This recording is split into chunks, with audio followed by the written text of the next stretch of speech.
Jayo Radha Madhava Jayo Kunja Bihari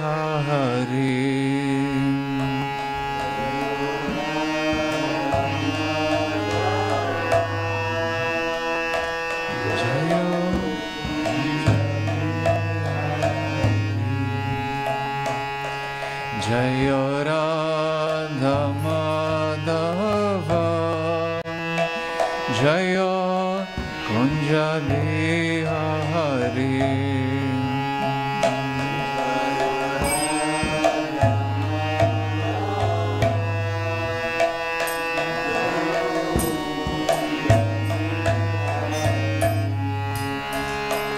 Jayo Gopi Jana Vallabha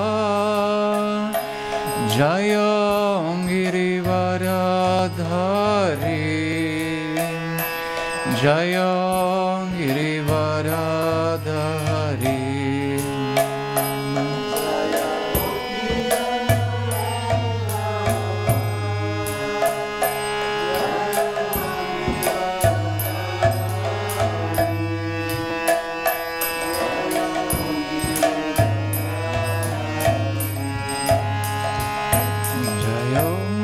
Jana Vallabha Jayo Girivaradhari Jayo Girivaradhari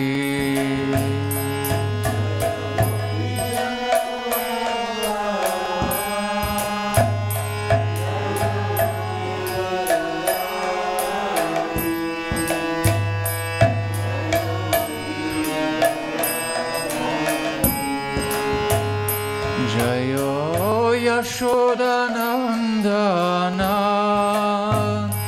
Jayo Rajajanaranjana Jayo Rajajanaranjana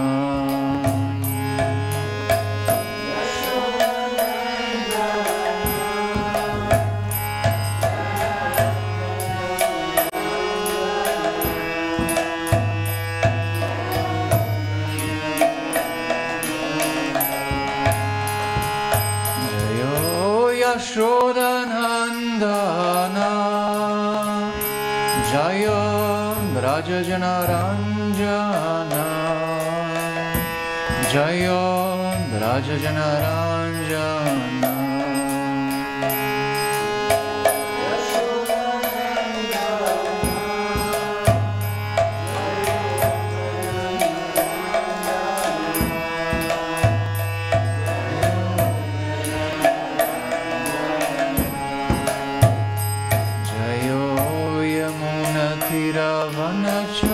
Vanachari Jayo Kunja Bihari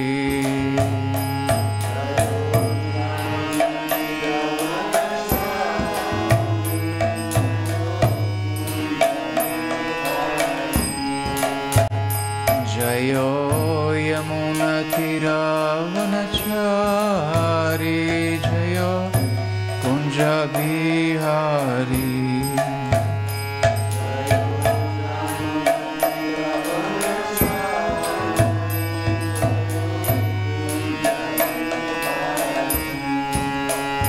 Jayo Radha Madhava Jayo Kunja Bihari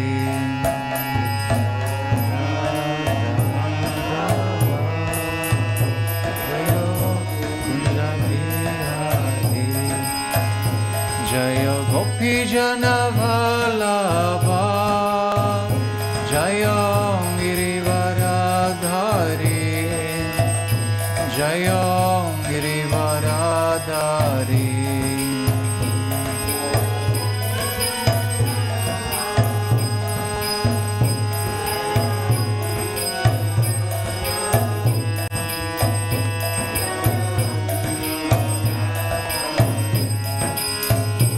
Jayo Yashodanandana Jayo Rajajanaranjana Jayo Rajajanaranjana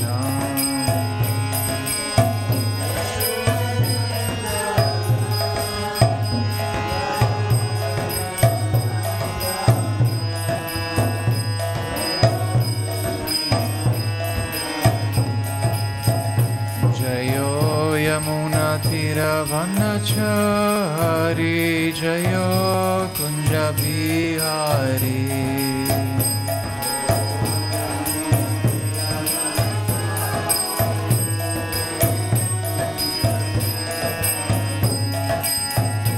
Jayo Radha Madhava Jayo Kunja Bihari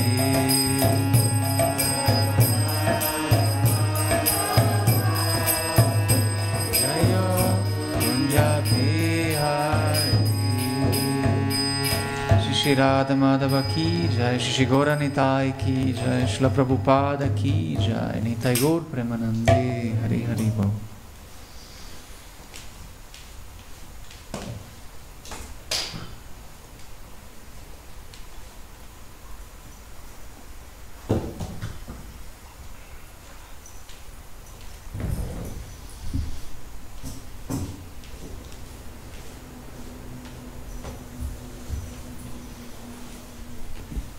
Om Namo Bhagavate Vasudevaya.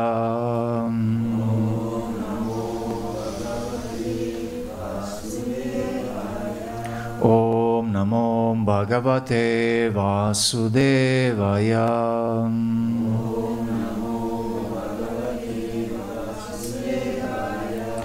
Om Namo Bhagavate Vasudevaya.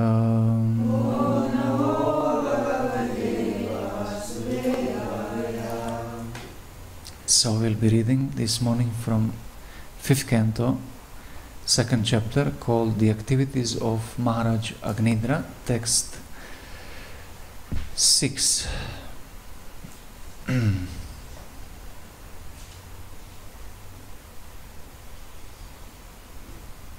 So this text is again in prose, Gadya, and it's quite long. So I try to read, and then if someone is willing, he can also read, or she can also read. Tam eva vidure madhukarim iva sumanasa upajihrantim divija manuja mano nayana ahlada dugair gati vihara vrida vinayavaloka susvara sharavayavair manasindrinam Kusumayudasya vidadatim vivaram nijamukha vigalitamritasava sahasa bhashana moda madanda madhukara nikaroparodhena drutapada vinyasena valguspandana stana kalasha kabarabara rashanam devim tad avalokanena Vriritavarasya Bhagavato Makaradvajasya Vashamupanito Jadavad iti hovacha. Someone would like to read prose again? No? Okay. Thank you so much. Please repeat after me. Tam, to her. Eva, indeed. Avidure, avidure, nearby. Madhukarim iva, like a honeybee. Sumanasaham, beautiful flowers. Upaji grantim, smelling. Divija, of those born in the heavenly planets. Manuja, of those born in human society. Manaham, mind. Nayanam, for the eyes. Ahladam, pleasure. Dugaihi, producing. Gati, by her movements. Viharam, by pastimes. Vridam, by shyness. Vinayam, by humility. Avaloka, by glancing. Susvara Aksharam, by her sweet voice. Avayavaihi, and by the limbs of the body. Manasi, in the mind. Nrinam, of men. Kusuma Ayudasya, of Cupid who has a flower arrow in his hand.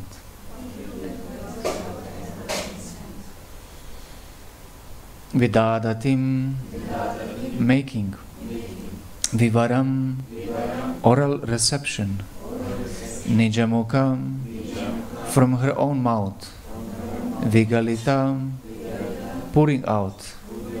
Amrita asavam, nectar like honey. Sahasam, in her smiling. Bhashanam, and talking. Amodam, by the pleasure.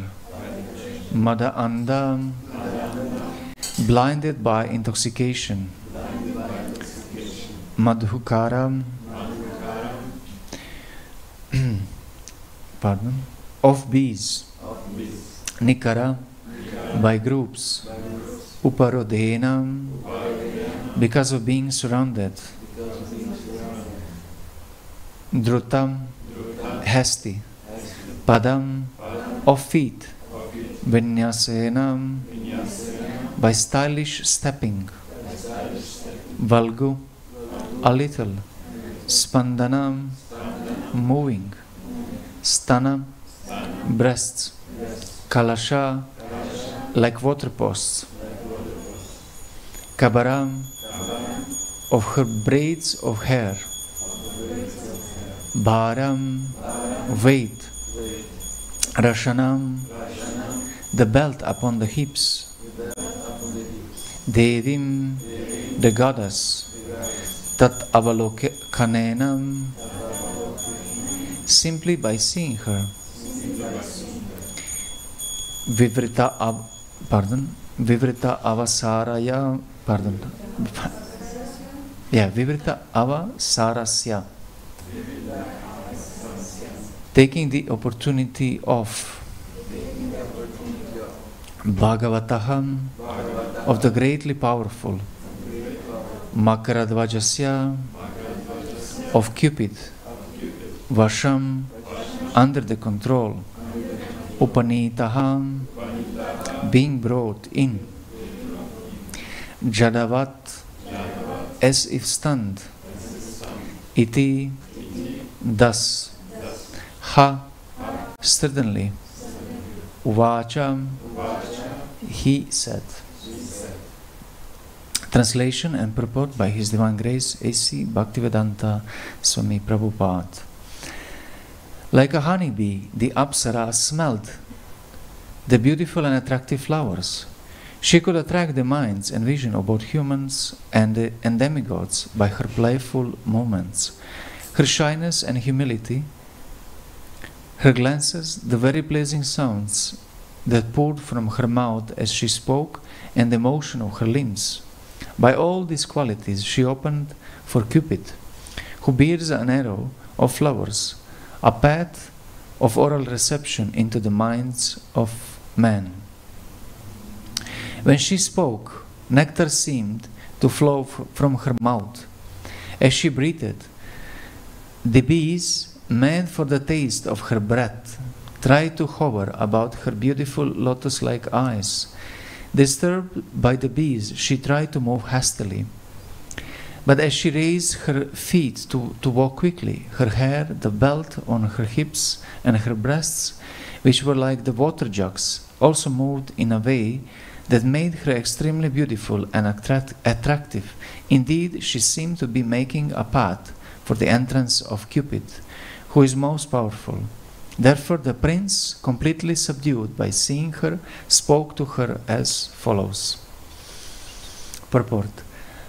How a beautiful woman's movements and gestures, her hair and the structure of her breasts, hips, and other bodily features attract the minds not only of men but of demigods, also is very finely described in this statement. The words Divija and Manuja specifically emphasize that the attraction of feminine gestures is powerful everywhere within the material world, both on this planet and in the higher planetary systems. It is said that the standard of living in the higher planetary systems is thousands and thousands of times higher than the standard of living on this planet. Therefore, the beautiful bodily features of the woman, Therefore, the beautiful bodily features of the woman, there are also thousands and thousands of times more attractive than the features of the woman on earth. The Creator has constructed women in such a way that their beautiful voices and movements and the beautiful features of their hips, their breasts, and the other parts of their bodies attract the members of the opposite sex, both on earth and on other planets, and awaken their lusty desires. When one is controlled by the Cupid or the beauty of woman, he becomes stunned, like matter such as stone. Captivated by the material movements of woman, he wants to remain in this material world. Thus one's promotion to the spiritual world is checked simply by seeing the beautiful bodily structure and movements of woman. Sri Chaitanya Mahaprabhu has therefore warned all devotees to beware of the attraction of beautiful women and materialistic civilization. Sri Chaitanya Mahaprabhu even refused to see Pratapa Rudra Maharaj because he was very opulent person in the material world. Lord Chaitanya said in this connection, Nishkinchanasya Bhagavad Bhajano Mukasya, those who are engaged in the devotional service of the Lord because they are very serious about going back home, back to Godhead, should be very careful to avoid seeing the beautiful gestures of women and should also avoid seeing persons who are very rich. Nishkinchanasya Bhagavad Bhajano Mukasya Param Jigamishor Bhava Sagarasya Sandarshanam Vishayinam Ata Yoshitam Cha Ha Hanta Visha Bhakshanato Pi Asadum. Alas, for a person who is seriously desiring to cross the material ocean and engage in the transcendental loving service of the Lord without material motives, seeing a materialist engage in sense gratification or seeing a woman who is similarly interested is more abominable than drinking poison willingly. One who is serious about going back home, back to Godhead, should not contemplate the attractive features of woman and the opulence of rich men. Such contemplation will check one's advancement in spiritual life. Once a devotee is fixed in Krishna consciousness, however, these attractions will not agitate his mind.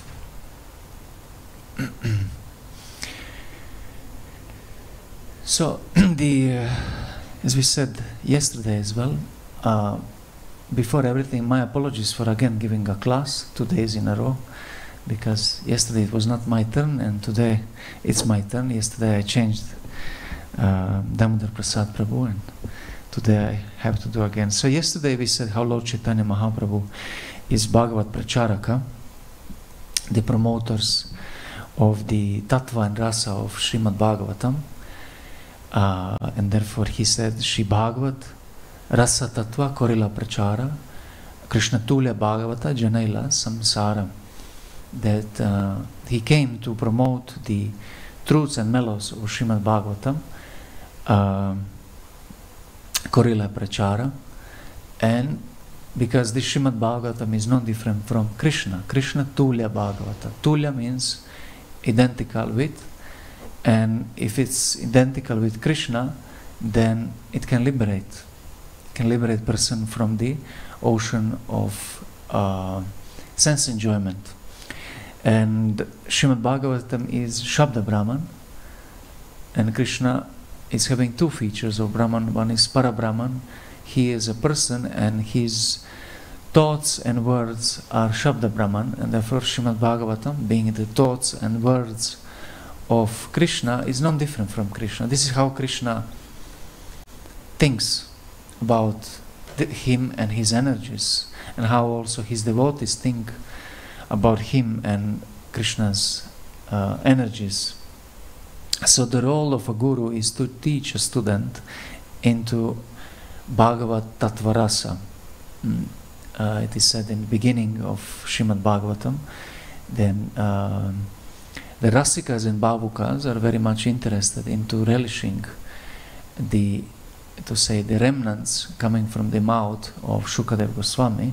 And so the role of Guru is actually to teach the Rasa Tattva of Srimad Bhagavatam, especially the 10th canto, the pastimes of Krishna with Vrajavasis, and within that with gopis of Vrindavan.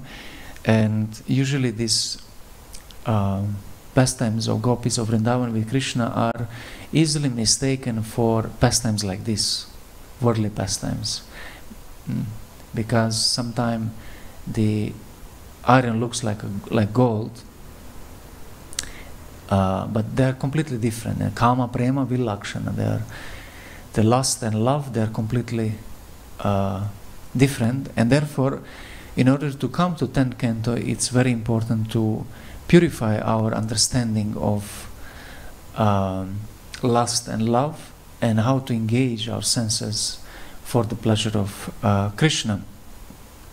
So from the 3rd canto, actually even here starting, this is the 5th canto. From the 3rd canto, the the parents of Kapiladev, Devahuti and Kardama, from there the engagement of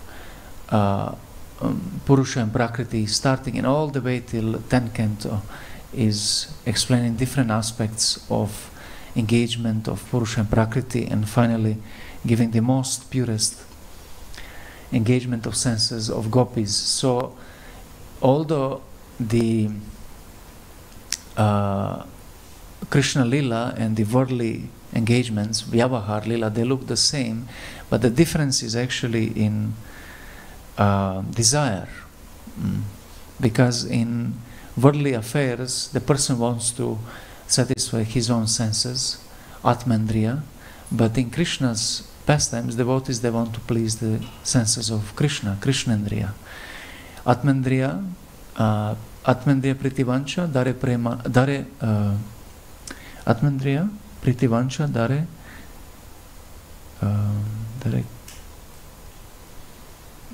I'm missing one word, but it's Kama. And Krishnendriya Priti Icha Dare Prema Nam. Desire to please our own senses is called Kama, lust. And desire to please Krishna's senses, Krishnendriya, it is called Prema. So the conditioned living being is going for lust, and lust is self-love. The person thinks, oh, if I satisfy myself, then I'll be happy. But the liberated person thinks, no, if I satisfy others, then I will be happy. So the conditioned living being have a problem with thinking, if I don't satisfy myself, then others will not give me satisfaction, no one will love me. So, and therefore the conditioned living being is thinking about his well-being and welfare in this world. But actually the real nature of living being is always to look for the pleasure indirectly through others. So the self-love or the lust is included actually in love, because if we try to please, for example, our family members, and we try to feed them and to take care of them, then our senses will also be satisfied. We will see their happiness. Our satisfaction will also be there. And so that means that the self-love, the lust is included in love. And this is the most beautifully manifested in Krishna's pastimes. Because the gopis, they don't have any, and other Vrajavas, that don't have any sense of idea that they need to engage in self-love, that they need to satisfy their lust for their own satisfaction. No, if something gives Krishna satisfaction, they will do that. And that Krishna satisfaction is their own satisfaction. And Krishna also is of the same nature. I think I have accepted Krishna as God when I realized from the Shastra that he is not ordinary enjoyer, although he is the supreme enjoyer. He is not looking for the sense enjoyment. He is looking for the enjoyment and satisfaction of his devotees. And he enjoys that. For him, this is the highest satisfaction. So when he sees the devotees and the faces of devotees being brightened, then this gives him satisfaction. And opposite devotees, they think the same. So these all stories of Srimad Bhagavatam are actually meant to teach us what means finally prema, because by our practice of sadhana bhakti we want to achieve bhava bhakti and finally prema bhakti. So the story of Maharaj Agnidra then has a interesting purpose in our development and our pedagogy, and that is to show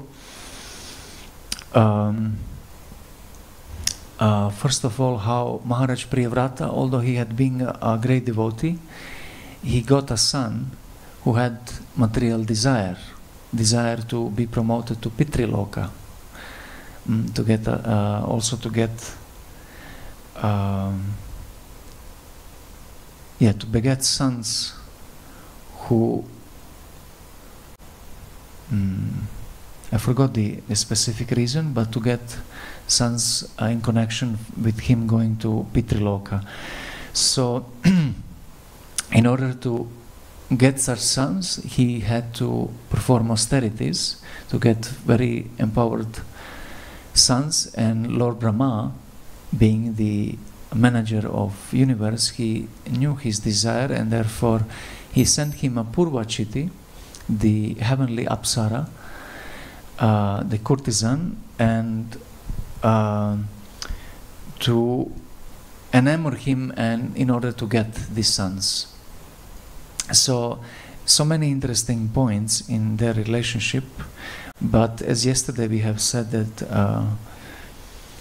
Maharaj Agnidra, he was in the role of being a procreator of the universe. So he was doing his dharma. He was doing his duty, although he was enamored, but it was in connection with his duty. And that is interesting because Srimad Bhagavatam speaks about Bhagavat Vidhi, and that means the direct engagement in Krishna's service, but also speaks about Vaidika Vidhi, because the Srimad Bhagavatam is Nigama Kalpataror Galitam Palam, the mature fruit of Vedic literature, and Nigama is the Vedic literature. So that means that Vaidika Vidhi, the Vedic injunctions, they must be in Srimad Bhagavatam. So Srimad Bhagavatam is not teaching us only direct engagement in Krishna's service, but is also teaching how to engage other parts of our life in the way that is pleasing to Krishna. And therefore Vaidika Vidhi is also there. And Vaidika Vidhi includes Varna and Ashram, as well as Samskaras. Samskaras means purificatory acts and ceremonies which help us to understand our material nature better and how to engage in Krishna's service, like which Varna I am, which Ashram I am. So this story is teaching also how the person should engage his desires in Krishna's service. Otherwise, he will be distracted by these desires. And yesterday Srila Prabhupada explained in purport that yogi, he's trying to control his desires in a sense of discarding them and withdrawing the senses from the sense objects. But the path of bhakti is not mechanical, it is the path of engagement of senses in Krishna's service, and in that way the person is automatically protected, because senses are active and he is protected from allurements of Maya. So in this chapter, the Maharaj Agnidra is teaching many lessons like that, how to engage the senses. Finally, they got 9 sons, and these 9 sons were married to 9 daughters of Meru, and one of them was Meru Devi, and with Meru Devi they got a child, Rishabhadev. And the whole story as a point of view of genealogy of Srimad Bhagavatam Vamshanucharita is showing how the great incarnation took birth from descendants of Maharaj Priyavrata, then Agnidra, and the Maharaj Rishabhadev. So in the purport, Srila Prabhupada, and in the verse, Srila Prabhupada gives many interesting points about the nature of this world, means the aprakrita rasa, the prakrita rasa, material worldly affairs. In every relationship there is always the ashraya and vishaya. In every rasa, in every bhava, there must be the ashraya and vishaya. The ashraya is the shelter of specific bhava, the emotion, and the vishaya is the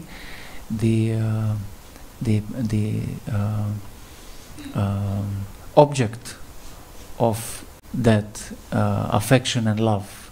So in this case, the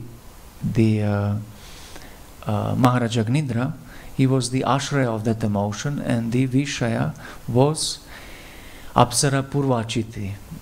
So and here we see how there are different udipanas. Udipanas are the stimulants for action of living being. So Maharaj Agnidra was enamored by the beauty of Purvachiti. So these stimulants have brought him out of meditation. It was written in the past verse that his eyes were half open, and therefore he is able to perceive the Purvachiti. So Purvachiti being the representative, not actually representative, he said here that she have created a path for Cupid. She invoked the Cupid, and the Maharaj Agnidra was also then stimulated by the flower arrows of the Cupid, and his heart became stunned. He stunned actually, means that he experienced some kind of bhava, not bhava but bhava. Bhava means the material existence, and bhava is usually used for spiritual emotions. And stunned, stamba means that he couldn't act. And it's said that the Cupid has 5 arrows, and one of them creates this stamba, that person becomes stupefied. He's so much enamored by the beauty that his limbs doesn't act anymore. So from his senses, the impression creates such a strong attachment that he is not able to act anymore. And this happened to Maharaj Agnidra when he observed the beauty of Purvachiti. Interestingly, here the Srila Vyasadeva writes that Divija and Manuja are both enamored by beauty of this Apsara. So Divija means to be born, and Divija, the Daiva, the divine birth, means the demigods, and Manuja, both are enamored by Apsara's beauty. However, we need to know that there is difference between the heavenly and earthly affairs, the terrestrial and extraterrestrial affairs, because when we read Srimad Bhagavatam as well in the Vedas, we need to differentiate, because the worldly affairs, terrestrial, terra means the soil, the clay. It's different in a sense that in earthly affairs, that when the person sees the beautiful sense object, he wants to enjoy it through senses. Just like a flower, to smell the flower, to taste the water, or to eat wonderful food, to listen nice music, etc. So to enjoy in this realm, the person needs to engage his senses with sense object. He needs to touch, smell, etc. And that's called Parthiva Rasa. But the Swargiya Rasa is different. in the heavenly realms, the person doesn't need to connect his senses with the sense objects. Just by seeing them, the person can experience the satisfaction. And that is called the manomaya, the state where the person doesn't need to have the,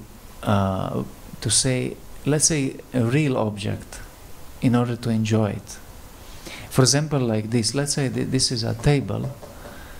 Now we call it a table, but actually in this realm is only a wood. The table can be wooden, can be metal, can be made of stone, plastic, or any other. So that means, and it can be this size, that size, this shape, that shape.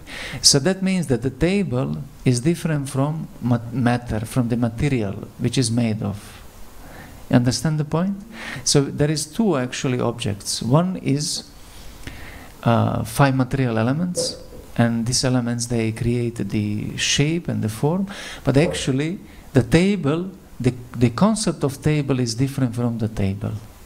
So in the heavenly realms, they don't need to have this Pancha Mahabhuta in order to experience the table. So we see how those realms are much more subtle. They don't need to have, they don't have the gross bodies, some of the demigods. So how they enjoy then? They enjoy mental and intellectual levels of existence, and over there they can manifest very much instantly whatever they want. So the idea of heavenly pleasure can be seen in a performance of duty. If you perform the duty without attachment for the result, and that in that situation we can enjoy the duty for itself. Just like a soldier, he doesn't fight just that he becomes recognized as a soldier, or in a victory, or for a victory, or a gain. No, he knows that he needs to perform his duty. It's his nature.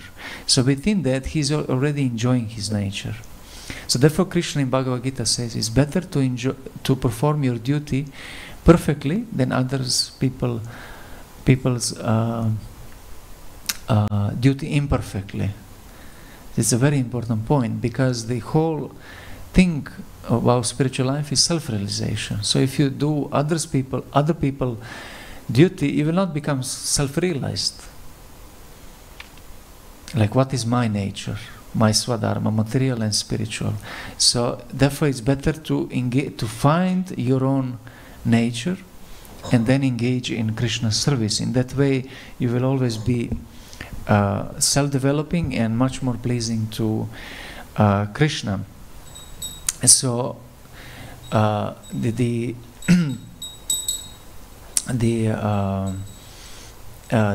Divija and Manuja, Shri Jagannath Baladev Subhadra ki jai, Shri Gauranitai ki jai. So the the Divija and Manuja, the divine and earthly affairs, they have some difference, and there's some kind of difference in purity.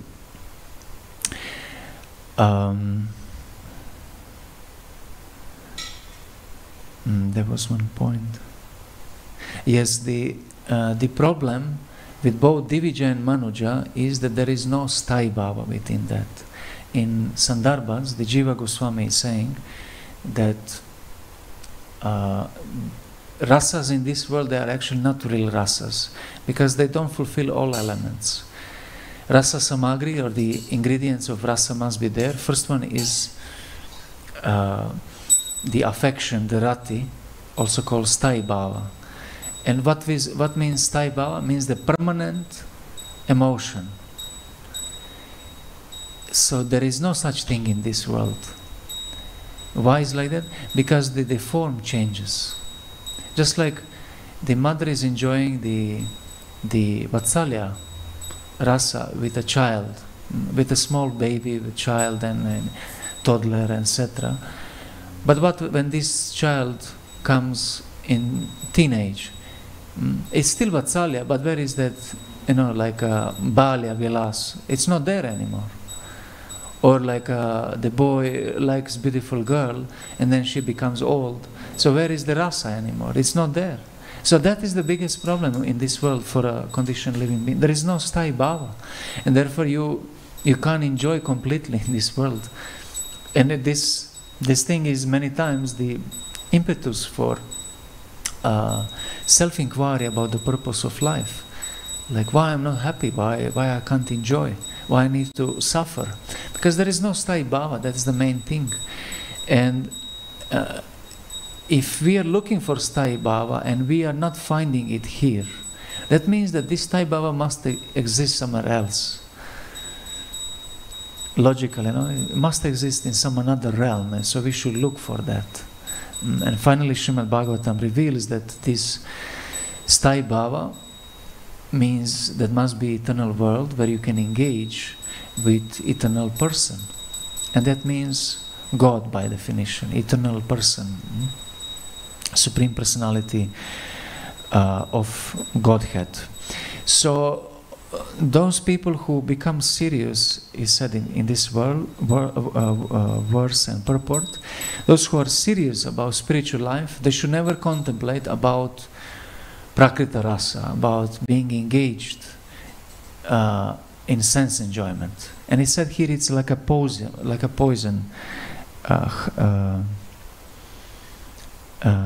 visha bhakshanato, it's eating the poison. Because it seems it will give some satisfaction, but finally it doesn't give satisfaction, it gives misery. Because any engagement of senses in enjoyment in this world, it will finally bring misery.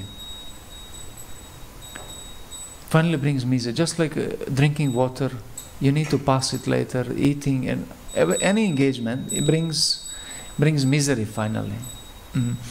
So those who are serious, they should never think about enjoying this world, but better to engage in this world in Krishna's service. And Srila Prabhupada in the purport gives the example of Sri Chaitanya Mahaprabhu, who by his personal example of being sannyas and Krishna himself in the mood of Radharani, great devotee, Bhagavad Bhakta, how he actually didn't want to also be in association of Maharaj Prataparudra. So Srila Prabhupada is saying it's not only about not seeing the beautiful woman or trying to enjoy woman, but also to associate with those who like to enjoy opulent life. One is Stri Sangha and one is Stri Vishayi Sangha, the one who wants to engage, wants to enjoy the beauty of woman. That is even worse than desire to enjoy the woman, because someone can have a desire to enjoy the woman, and someone may not have that desires. So if you associate with woman, that may create that desire or no. But if you associate with a person who has that desire, you will definitely develop that desire. So therefore this is even more dangerous than associating with woman directly. And woman is here a symbol of beauty, and therefore it is always used as the epitome of sense enjoyment. So what was the pastime of Chaitanya Mahaprabhu with Maharaj Prataparudra? Maharaj Prataparudra actually was a great devotee. It was Prema Bhakti.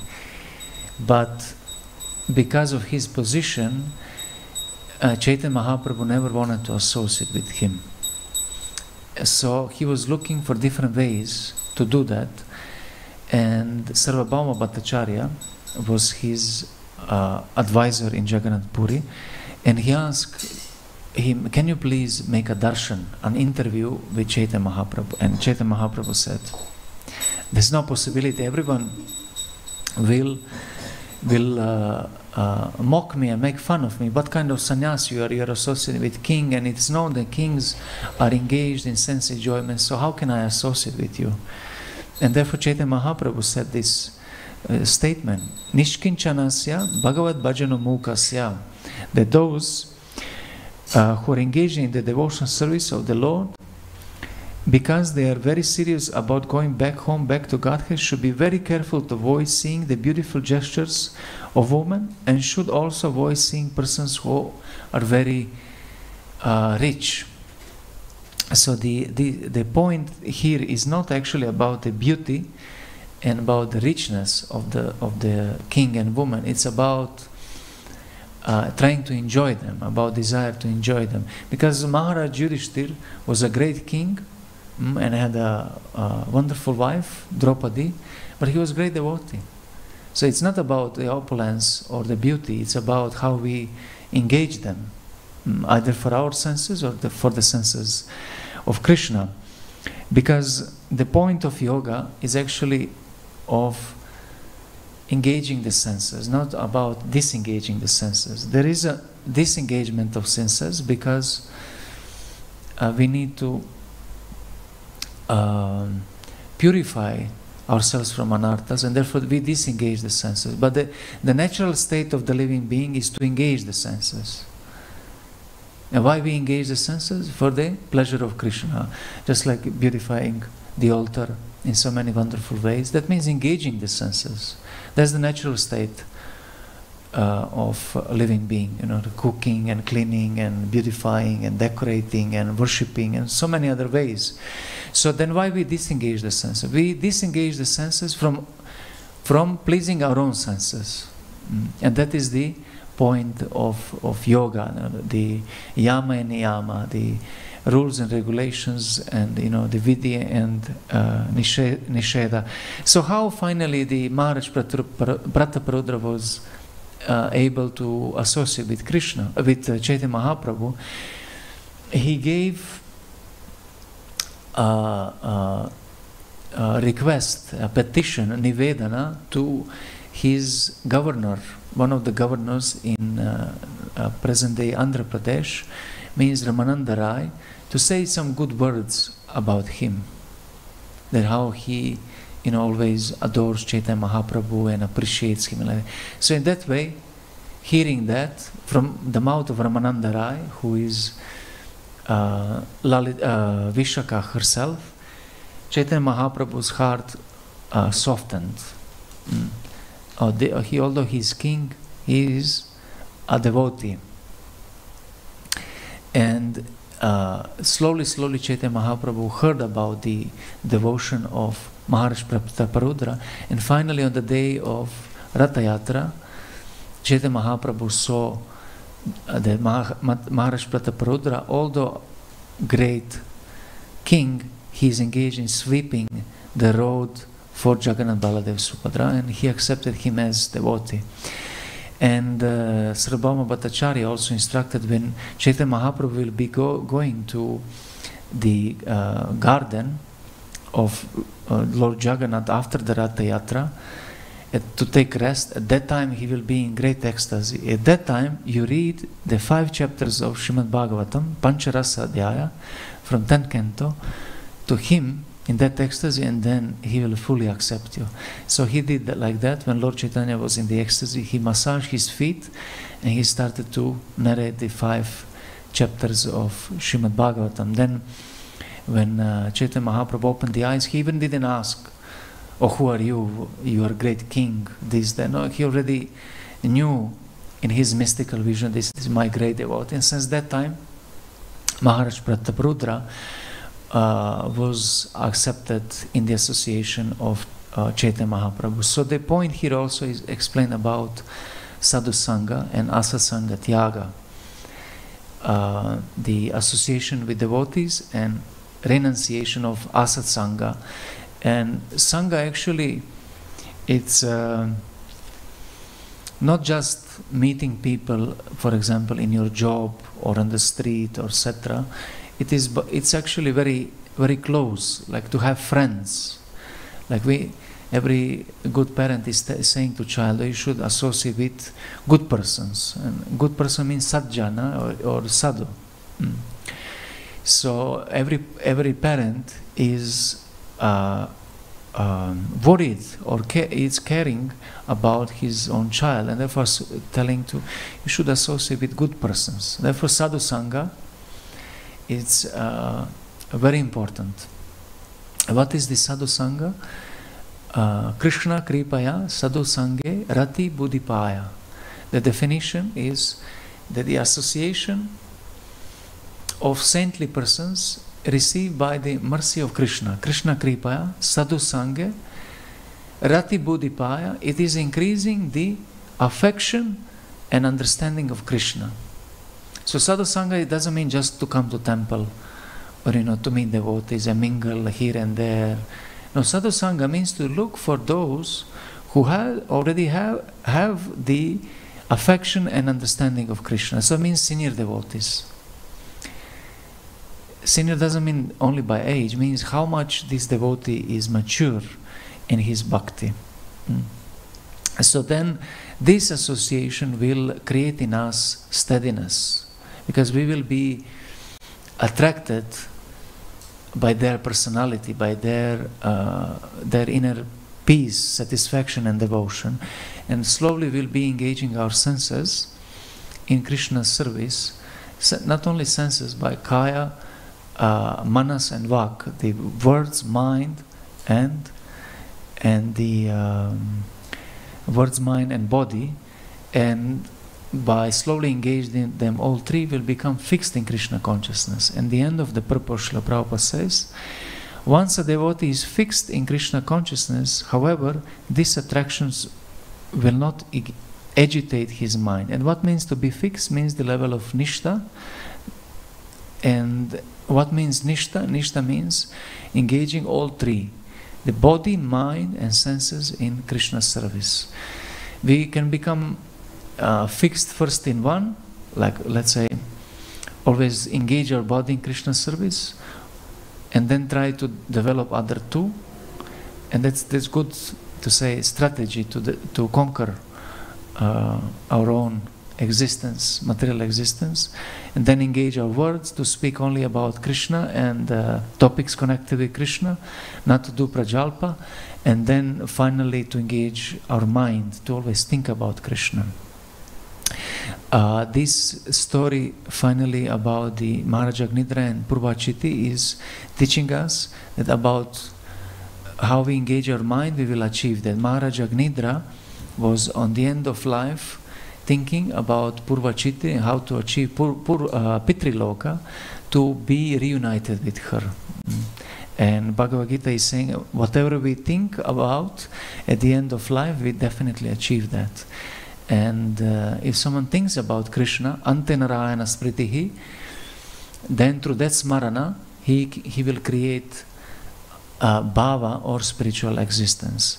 So the easy way of smarana is to chant the holy name, but this smriti, on the end, I will just say that there is 5 levels of smarana, because here is not saying actually Shravana Kirtana.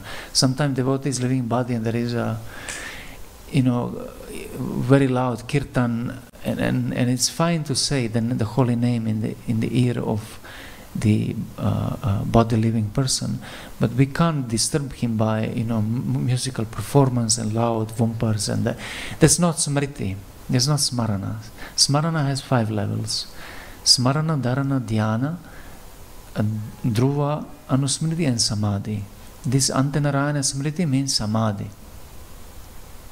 The one remembers Krishna in samadhi. What means samadhi? The absence of thoughts about anything other which is worldly. Smarana means to sporadically from time to time think about some general form of Krishna. Then smarana, dharana means dharati means to hold, and dharana in this context means to perceive Krishna in specific form. For example, Shri Radha Madan Mohan, Shri Radha Govinda, Shri Radha Shyamasundar of Vrindavan, to hold that specific form of Krishna and Radha in mind. Smarana, dharana, dhyana. When this dharana becomes intensified, it becomes dhyana, meditation. A person always thinks about that. Oh, how can I serve Krishna? How can I please Krishna? That's the essence of spiritual life. Upadesha sara. How can I please Krishna? Dhyana, dhruva anusmriti, means the analogy is given just like when honey is pouring, there is no breaks. Like it's not just dripping, it's pouring. So your manas is always pouring like a honey and going towards Krishna. There's no break in that. And only in that kind of smarana, person can achieve samadhi. It's absence of otherworldly thoughts. In that samadhi is equal to, finally, to bhava and prema. So in that state of consciousness, person develops spiritual body, enters the Gokul, the Vraja, which is existing in this realm where Krishna is performing his pastimes and gets his spiritual form. He is actually situated at position back home, back to Godhead. With this I'll finish, and thank you very much. We already exceeded the time, but I'll maybe shortly answer if there is any question or any comment.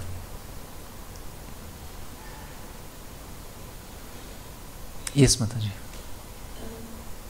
I never thought of the question I'm going to ask you, because your class has been so dense, so many subject matters. Mm-hmm. Same word, of course. Mm-hmm. Nice class. But in fact, a king is considered a kshatriya. Mm-hmm. The kshatriya should take advice of the brahmanas. Mm-hmm. So how or why Chaitanya Mahaprabhu didn't want him to go and give him advices, in fact? Or how is it possible for Brahmana to get in touch with a Kshatriya which should take advice from him without being associating? So, but we see that Maharaj Prataparudra associated with Sarvabhauma Bhattacharya. So the difference between Sarvabhauma Bhattacharya and Chaitanya Mahaprabhu is the marriage. Marriage. Sarvabhauma Bhattacharya was married and Chaitanya Mahaprabhu was sannyasi. And he said, oh, sannyasi is called also yati. If I, as sannyasi, engage with king, my yati dharma will be broken and people will just laugh to me. And how will I establish the path of sannyas for my followers and future generations? So as a sannyasi, therefore, he didn't want to engage, although he was a Brahman. There are different levels of Brahmanas. Rajaguru, for example, he's Brahmana, and then he is advisor of a king. But there are Brahmanas who doesn't want to associate with kings. They go to forest, like rishis or aranyakas. They go to forest and for example, some advisors, they stay in the forest and they don't go to king, but king comes to them. So this is higher level, because the king knows that in their purity of sattva guna, they will know better. Because we kings in passion, sometimes because of that passion, attachment, we can't discern properly. So the real king will go to such sattvic person to get advice. Otherwise he will just be enamored by this worldly enjoyments and desire to conquer different nations. And we've seen it's going on nowadays. It's not just from the past. So advisors in the kingdom very, very important. Thank you, Mataji. Anything else? All right, thank you so much for your attention. Grantara Srimad Bhagavatam ki jai, Srila Prabhupada ki jai, Nitai Gaur Premanande, Hari Hari Bol.